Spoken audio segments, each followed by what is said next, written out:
Hello there, our wonderful and esteemed viewers on this favorite channel, Mathematics by Abu Zainab. You're welcome again to that channel specially created for you and I to demystify mathematics and tackle the age-long phobia associated with this important subject, one topic at a time. Today, we are looking at, once again, a very important aspect of our topic which we have been on for some time now, inequalities. But today, hopefully I believe we're running up today with absolute values under inequality. What do you understand by absolute value in mathematics? The concept of absolute simply means non-negative. That's the idea of absolute value in mathematics. If I say absolute value of minus 2, it simply means plus 2.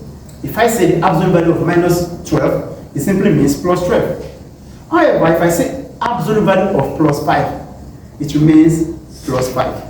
So the basic concept of absolute is non-negative. So how does the concept of absolute value play out in inequalities? That is the essence of today's topic, which I enjoin you. So please come along and let's have fun as usual. I start today by giving you some three basic nuggets.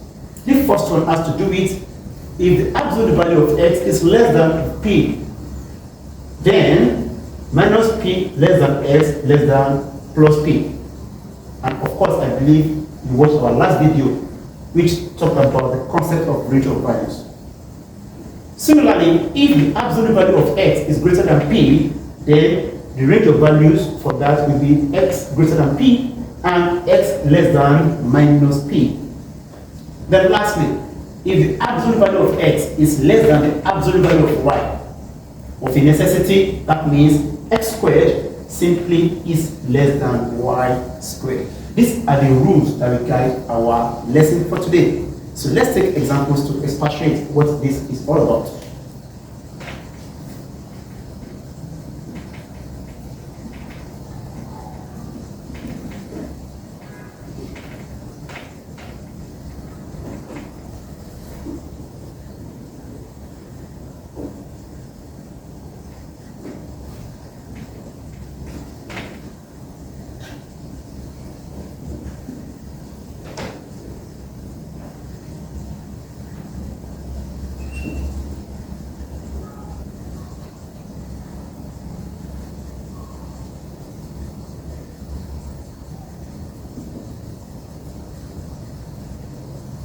Okay, so we have here absolute value of 2y minus 1 is less than 8, absolute value of 3y plus 2 greater than 5, and lastly, absolute value of y minus 3 minus absolute value of y minus 2 greater than or equals to 0. So each example is meant to tackle each of the conditions given ahead. So let's dive in.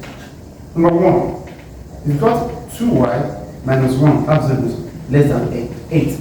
So, in accordance with the very first rule there, it simply means, by interpretation, minus 8, because this seems to be our x, and this is our p, according to this. So, we have minus 8 less than 2y minus 1 less than plus 8. And this takes us just back to the previous lesson we had. So, we have what here, break this down into two parts. We have minus 8 less than 2y minus 1. We solve this first. That means minus 8 plus 1 less than 2y. So minus 8 plus 1 is minus 7, which is less than 2y. Dividing both side by 2, minus 7 over 2 less than y. Or simply put, minus 3 and a half less than y. That's the first part, the first way.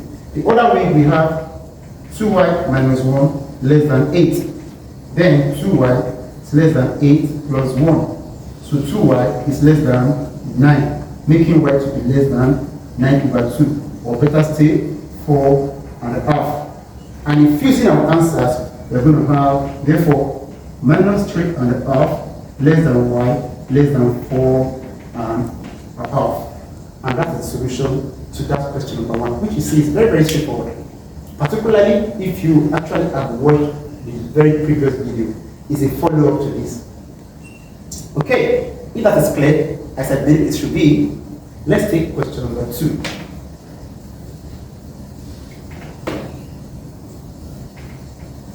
Question number number 2, we have 3y plus 2 absolute greater than 5.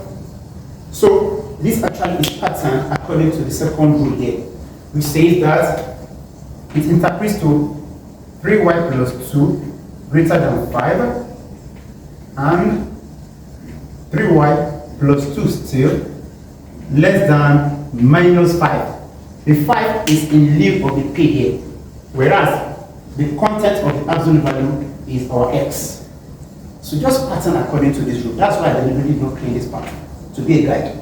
So to solve this, I'm going to have 3y. We solve them independently. So 3y greater than 5 minus 2. So 3y greater than 3, hence y greater than 1. We keep that. That's 3 divided by 3, 1. On the other hand here, we have 3y plus 2 less than minus 5. So 3y less than minus 5 minus 2.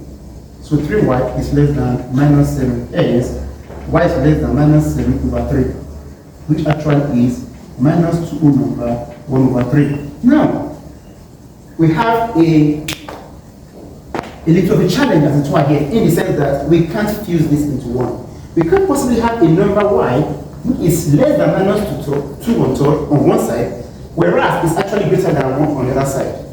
So on the number line, we're going to see we have something like this. We have minus 2 1/3, and you have 1 here. Remember from the last lesson, I said under range of values that the first value here must be lesser necessarily than the second value here. So in this case, we are going to draw this. We're going to have something like this because it's less than. On the other hand, we're going to have something like this here because it's greater than. So that means we can't possibly have them mashed into 1. Hence, the answer remains this way. So we can't write it in the normal range format. We can't write it in this format. So this is the way it's going to be. And I believe that is quite explicit for you as well. Without much ado, let's take the last one. The very last one again is pattern according to the last work here, the last rule there, which says that if modulus of x less than modulus of y, then necessarily square of x less than square of y. So in this case, we have number 3, 1 minus 3 minus absolute value of y minus 2 greater than or equal to 2. The very first thing you need to do is to bring this to the other side, meaning y minus 3 greater than, that will become plus now. Because it's minus, it's going to become plus. However, if you can look at this particular rule here, it gives negative less than really. So we have to convert this to less than. It simply means y minus 2 is less than or equals to, it's just logical. It's like saying 5 greater than 3. It's as good as saying 3 less than 5. So that we can actually pattern it according to this third rule, from where we can now apply. So here we have y minus 2 all squared less or equal to, even though I give honorary less than here, it also applies to y minus 3 all squared. So you have transited from modulo or absolute to an inequality of a quadratic form. So if you open up this bracket, we're going to have y squared minus 4y plus 4 less or equals to here y squared minus 6y plus 9. So if you solve this simply by collecting like terms, we're going to have y squared minus y squared minus 4y plus 6y less or equal to 9 minus 4. I believe that's quite straightforward. So this is 0 minus 4y plus 6y is plus 2y less or equals 9 minus 4 is 5. Then y is less than or equals to 5 over 2, which is 2.5. And that is the solution of that last question, which seems to be the cheapest of them all. And with that, we have come to the end of our lesson today on absolute values. And by extension, we come to the end of the very topic, inequalities, which we have been on for quite some time. For the purpose of reinforcement, I will urge you to please, if you have any issue on any aspect, to go back to the videos, any of the videos, and view over and over.